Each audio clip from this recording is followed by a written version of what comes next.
ओम नमः शिवाय। श्री शिव महापुराणे सप्तमायाम वायव्य संहिताया अथ दशमो अध्याय। हिंदी अनुवाद। श्री कृष्ण ने कहा, हे भगवान, सर्व योगेंद्र गणेश्वर मुनीश्वर कार्तिकेय के समान बुद्धिमान समस्त ज्ञान निधि गुरु प्राय आप मनुष्यों के बंधनों को काटने के लिए ही पृथ्वी में अवतरित हुए हैं।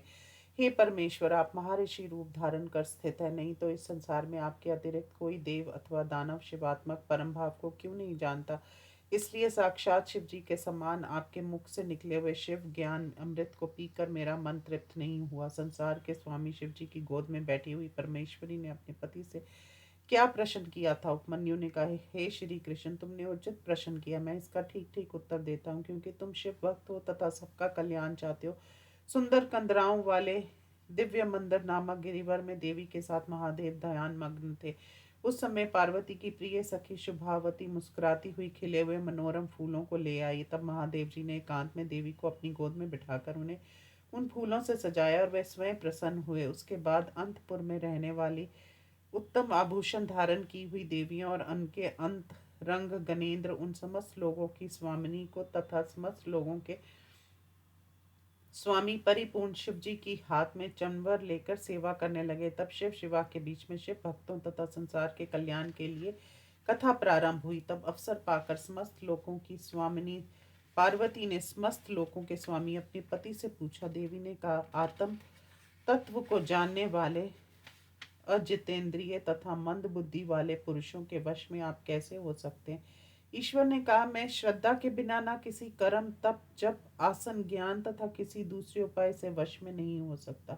यदि मनुष्यों के हृदय में मेरे प्रति श्रद्धा है तो मैं वश स्पर्श करने योग्य दर्शन करने योग्य पूज्य तथा संभाषण करने योग्य भी हो सकता हूँ।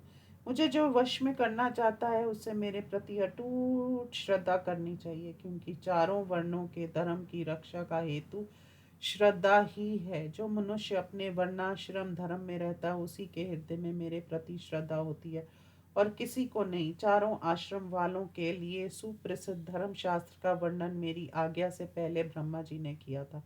उस ब्रह्मा जी द्वारा कथित धर्म में धन व्यय तथा कर्म आदि अधिक करना पड़ता है, उसका फल भी अधिक नहीं है, उसमें कष्ट भी अधिक होता है। उस महान धर्म से दुर्लभ श्रद्धा को पाकर जो वर्णाश्रमी अनन्य मन से मुझे पाते हैं उन्हें सुख मार्ग के धर्म अर्थ काम मुक्ति मिलती है। मैंने वर्णाश्रम धर्मों की फिर से कल्पना की है। तदनुसार जो मेरी भक्ति करते हैं उसमें केवल मेरे भक्तों का ही अधिकार है। ये मेरी स्थिर आज्ञा है। उस मार्ग से वर्णाश्रमी मेरे भक्त मेरी कृपा से मल माया आदि पाशों से मुक्त होकर पुनर्जन्म रहित मेरे लोक को पाकर मेरे परम साधर्म को प्राप्त होते हैं। इसलिए मेरे द्वारा कहे गए वर्ण धर्म को पाकर अथवा बिना पाए ही मेरे भक्तों का आश्रय लेकर अपने से अपना उद्धार करें। अनजाने धर्म करने से गुना लाभ मेरे द्वारा कथित धर्म को करने से होता है।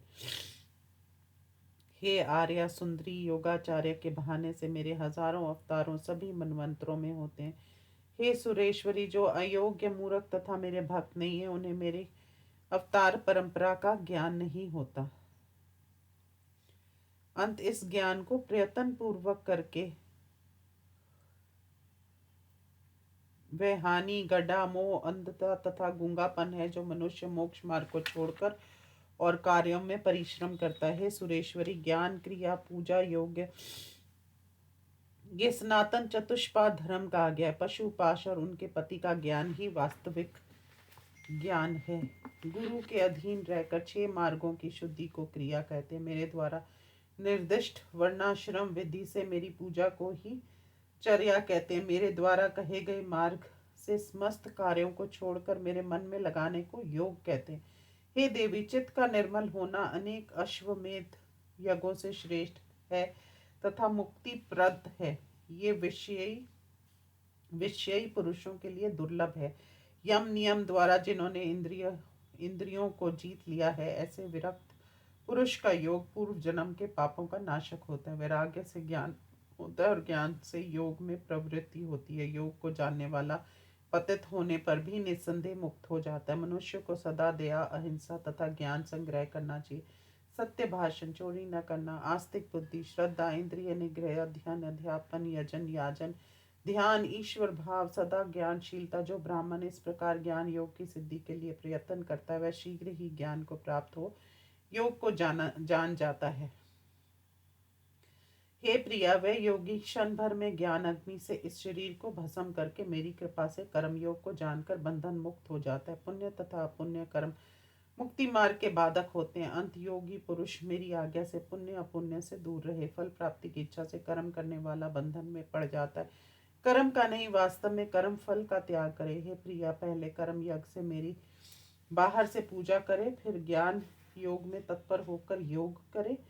शरीर धारी मुझे यथार्थ रूप में जानकर वे फिर यज्ञ द्वारा यजन नहीं करते, क्योंकि वे सोना तथा मिट्टी को बराबर समझते। मेरा भक्त मुनि श्रेष्ठ मेरे प्रति आस्था रखकर ज्ञान योग में तत्पर होकर मेरी सायुज्य को प्राप्त कर होता है। जो अविरक्त चित वर्णाश्रमी मेरी उपासना करते हैं वे उपयुक्त ज्ञान क्रियाचार्या में लगे रहते हैं। वे उनके योग्य हैं, अंत वे उन्हें करें।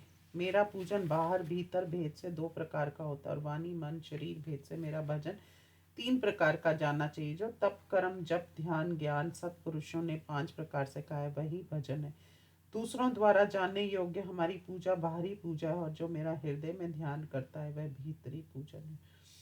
चित्त मनोमय है, उसे मनोमात्रा भी कहते हैं। मेरे नाम के जप में जो वाणी तत्पर है वही वाणी है, दूसरी नहीं।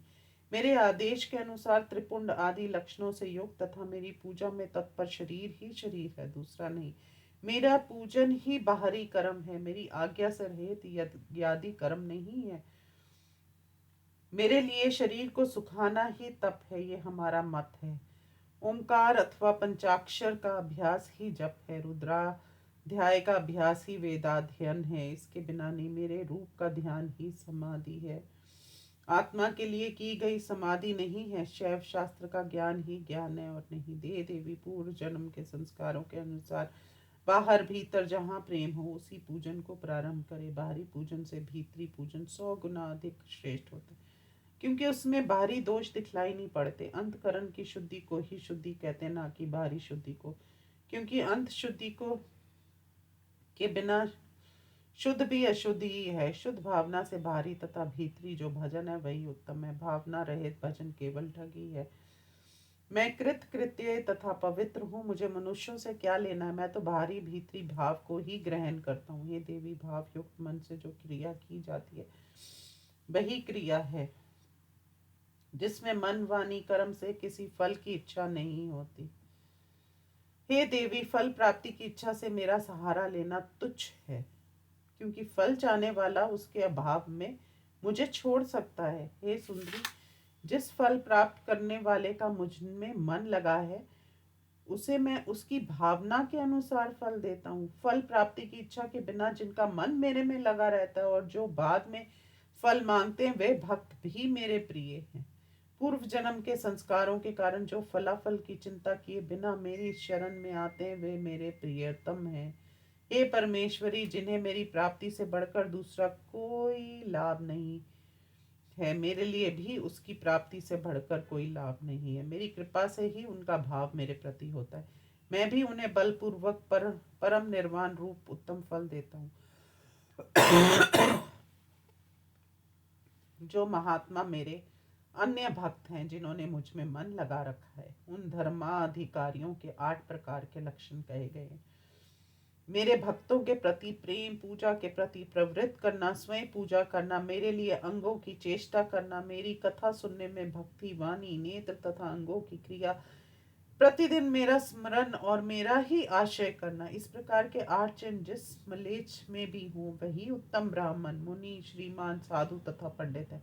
मुझे चारों वेदों का ज्ञाता प्रिय नहीं है। यदि मेरा भक्त चंडाल भी है तो वह श्रेष्ठ है।